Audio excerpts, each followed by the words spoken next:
Hey everybody, welcome to the God of War game review. I finished playing this game and I had a lot of fun, and so I'm going to do a game review on it, bitches. So let's talk about how scooter gaming reviews work. I have 10 different categories and I give 1 to 10 points for each category. Load times, graphics quality, story, skills perks, custom skins, upgrades, crafting, combat, user interface, longevity, fun, and all of those can add up to a possible score of 100. But then I have the pain in the ass category, and that's where I subtract 0 to 10 points because there's something in your game that is a pain in the ass. So let's get to the God of War review.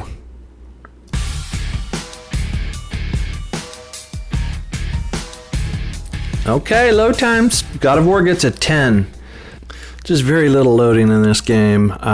Some games like Skyrim, GTA Online, there's a lot of loading, and they're great games, and they're considered, top 5 games of all time, but there's a lot of loading in those games, so it negatively impacts your experience. And so I want to include that as a category in my game reviews because I think you should get positive marks or negative marks based on how much time I'm just sitting there looking at a loading screen.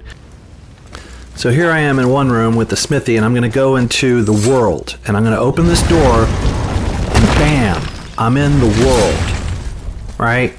There was no loading screen there. Did you notice that? God of War gets a 10.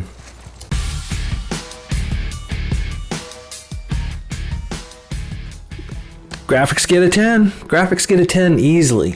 Just a beautiful game. They did a phenomenal job. Here I am. I'm walking up to my son. I'm going to talk to him. And look at it. It's just beautiful. And in the combat, I mean, look at the particles. Look at the dust. Look at that dirt and those boulders crumbling, the wavy grass, the fire in the background where, the heat is causing the graphics to be wavy above the heat.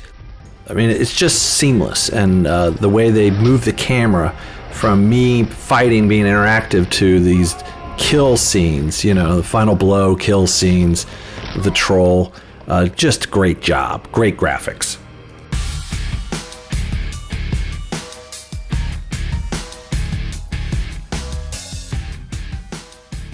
Think I'm afraid of you! You're nothing to me! Boy, Nothing! look at me! Look at me, boy! Boy, look at me. We did it.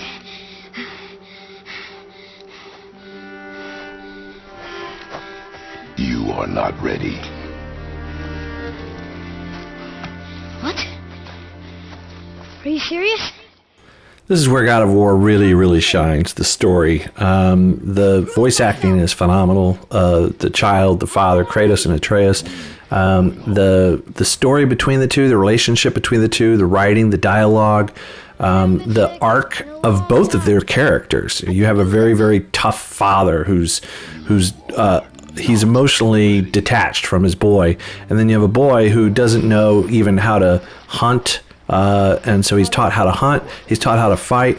Oh my God, the scene where Atreus killed his first human, the reaction that he has after killing, and the lesson the father gives him about detaching himself from the people that he has to kill to defend himself. And then, of course, these scenes in the canoes. So there's a lot of scenes in the canoes, and there's a lot of humor in these scenes where Kratos tries to tell a story, and he's very, very bad at telling stories. So huge 10 for story for God of War. Skills in God of War are, pretty limited. They're just based on the combat. So you get some new combat moves that look cool. The animation is cool. I don't know that any of the skills in combat make a difference in the outcome of a fight. I think I would still win all the fights that I fought without getting any skills. I really do believe that. I mean, they look cool, but there's, this game doesn't have swimming. There's no lock picking. There's no skills that affect the game or how you play the game like other games do.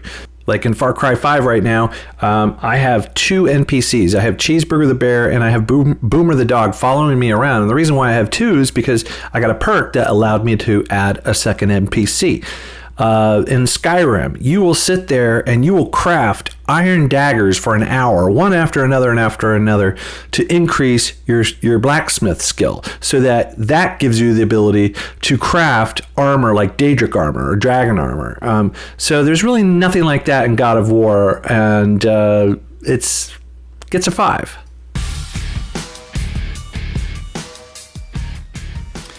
This game has no custom skins. When you get new armor or a new weapon, of course, they look different, but you can't go and change the way you look. You don't have a mount to change. You can't change your home or anything like that. You can't change the way Atreus looks. There's just no custom skins. That's something that I appreciate in games. Assassin's Creed Origins has it, does it really well. Far Cry 5 has it. I mean, most games have custom skins now, and it's something that makes you want to play the game possibly for hours after you finish completing the main campaign, the main storyline. And God of War doesn't have any of that, so it gets a 0.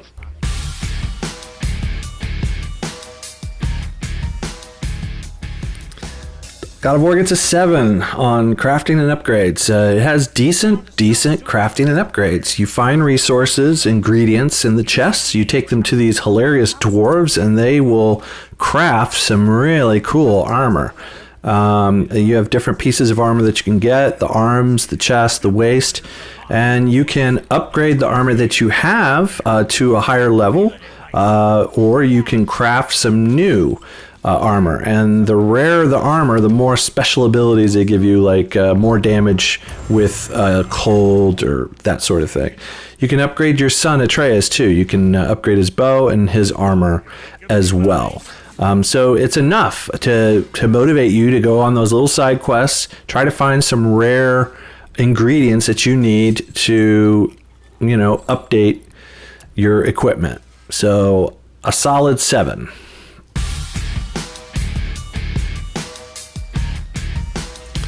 I give it a 6. God of War is hack and slash combat.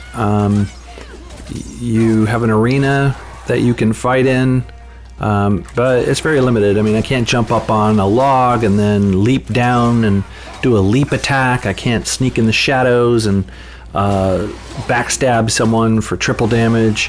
There's not a lot of diversity between the monsters, the enemies. I mean, you fight the same troll multiple times, and you got the ice guys that you fight, and then you got some poison guys, the witch who's poisonous, and it's just, it got repetitive for me. I started getting bored with these fights. Except when you're fighting this dude. This dude is a badass, and so these fights tend to be very cinematic. Watch this. Oh, crap! Holy cow! And this is the beginning of the game when this happens, so when that happens, you're like, holy shit, what the hell? What is this dude? So again, the story of God of War, the story, the narrative, the cinematic aspect of the graphics and the camera moves, fantastic. Combat is more simple than I prefer. So, but you learn, this guy has his own moves that you learn. Like, here's a move he has. He shoots the ice along and you got to dodge that. And you got to learn to use the shield with him, which I haven't at this point in the game. That's why I'm getting my ass kicked. But anyway, so that's combat. I give it a 6.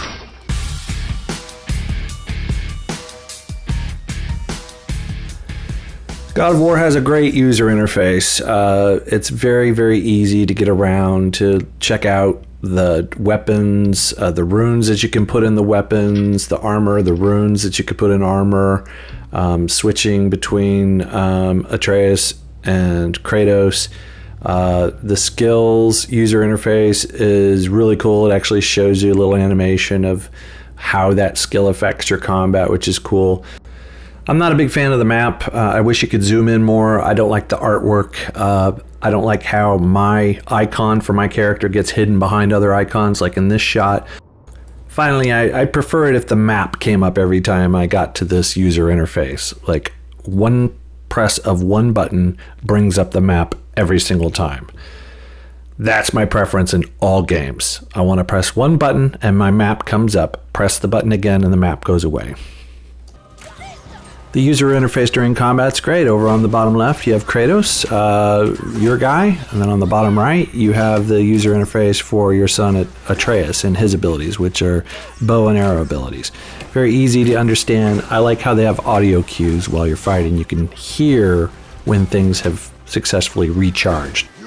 One other problem I had with the user interface is the fact that you have to press the circle button to pick up health and rage, even during combat. And a lot of game developers are using the same button for multiple functions in a game, and it gets very frustrating, particularly when the loot button is the same as an action button. In God of War, I've often tried to pick something up that was next to a cliff, and I ended up climbing down the cliff instead of picking up the loot that was there. So just have me pick up rage and health by walking over them and not have to press a button during combat, and make loot different than an action like climb.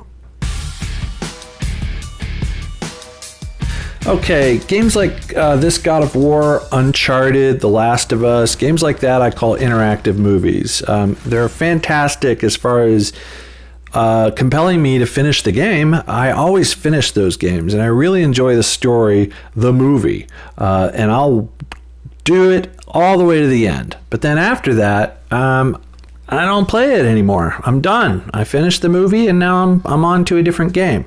So God of War does get 5 points, though, because there are some things that I haven't done yet, even though I finished the storyline. I mean, I don't know how compelling they are. It's probably just some more puzzles, but there's a couple realms that I can go explore.